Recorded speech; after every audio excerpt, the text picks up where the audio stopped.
So we're going to talk a little bit about different types of cartoony transitions. So you probably are familiar with some of these, but it's just good to know not only the what kind of cartoony transitions there are, but I also wanted to give the positives and negatives of using each one. So let's just quickly go over some of the aspects of what cartoony transitions are. The first one is the reason this was created was when they were doing these old school hand-drawn animated cartoons it was a way to simulate motion blur because there was no way to do that in hand-drawn animation. So the old masters were using these crazy techniques, again, just to make the audience believe that these things were moving through space.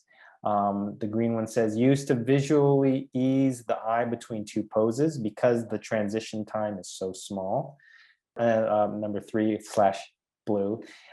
These cartoony transitions are best when felt and not seen. So again, you want to spend little time on these crazy transitions because again, you want the audience to feel it rather than actually see it.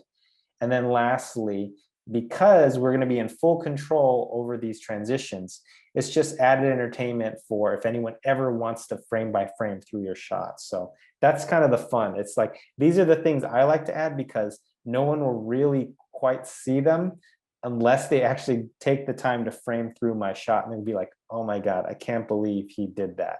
So that's always what's really fun about doing these things. Okay, so first up we have smear frames, stretching a part of the body from pose A to pose B to help ease the space between those two poses. So the benefits are you could just use a deformer or scale a part of the rig to do it. And in other words, it's like the cleanest transition to get from A to B. The downside is, again, if you spend too much time on your smear frame, you're essentially adding volume to the character this way. So again, you want to spend little time on this, have the audience feel it rather than see it. Next up, we have using multiples or copying one part of whatever you're moving over and over and over and over again into a line.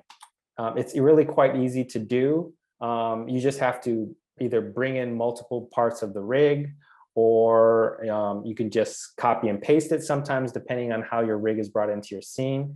And it also maintains the volume because we're seeing, essentially he's not growing in space, we're just seeing that same object maintaining volume throughout that space between pose A and pose B.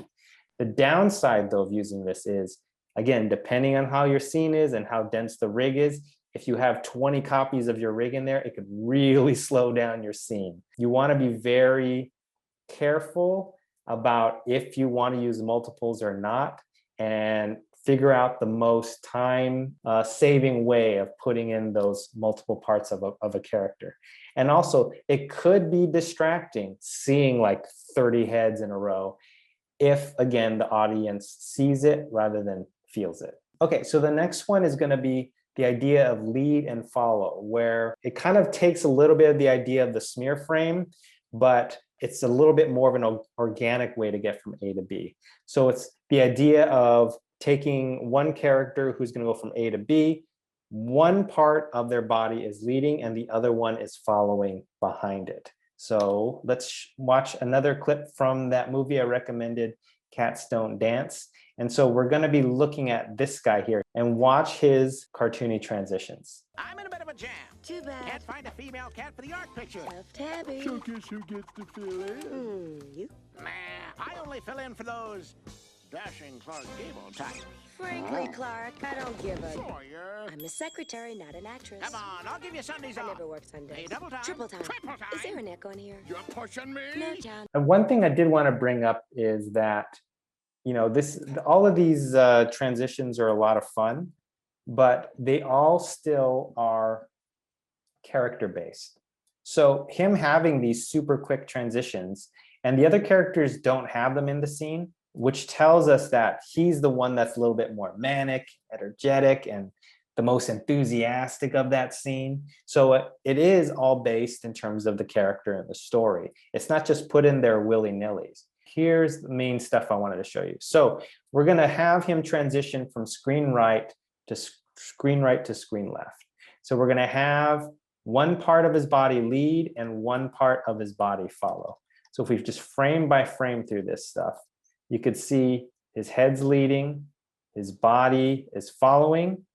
So you have crazy, crazy lead and follow in here. And you even have multiples for his cigar. So we have his arm leading the action, his body and head are following, lead and follow. And then there's one crazy one I wanted to show here when he's talking about triple time. So watch this take here when he wigs out about giving her extra money for her job. Double time. Triple time. Triple time. Is there an echo any? You can see this isn't quite lead and follow, but you could see the use of multiples. Say, look at, they have the character shrinking down, and then his eyes grow, his moves into a giant mouth, and then we have multiples, and goes back to one, and then a squish, and then a recover. Look at that. Isn't that just crazy? Okay, so yeah, just show you the example of how this helps lead the viewer's eyes rather than having everything move from screen right to screen left altogether. Because, again, we're shortening the time for the transition by just moving one part of him and then the next part secondary. It helps the viewer's eye track it across the screen. So much so like the smear frame, you can either lose or gain mass with the character, and there's going to be an inconsistent volume. So again, you want to feel it rather than see it, because the audience will feel the movement and not actually call out saying, whoa, that's weird. He like grew and then he shrank. That's kind of weird.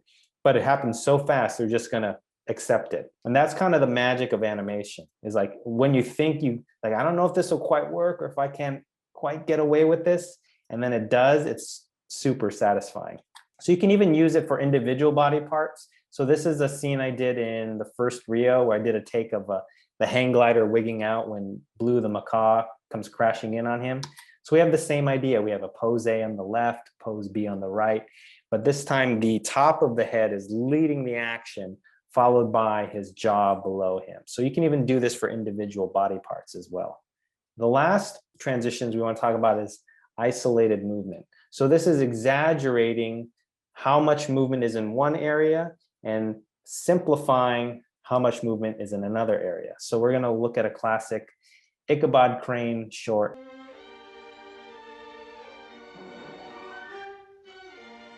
So isolated movement, a lot of one part is moving a lot and another part is not moving at all. So the Ichabod Crane short is filled with this stuff. If you watch the short, really, he's the only character that kind of moves like this. So again, it's lending the idea that it's very character specific for his movement.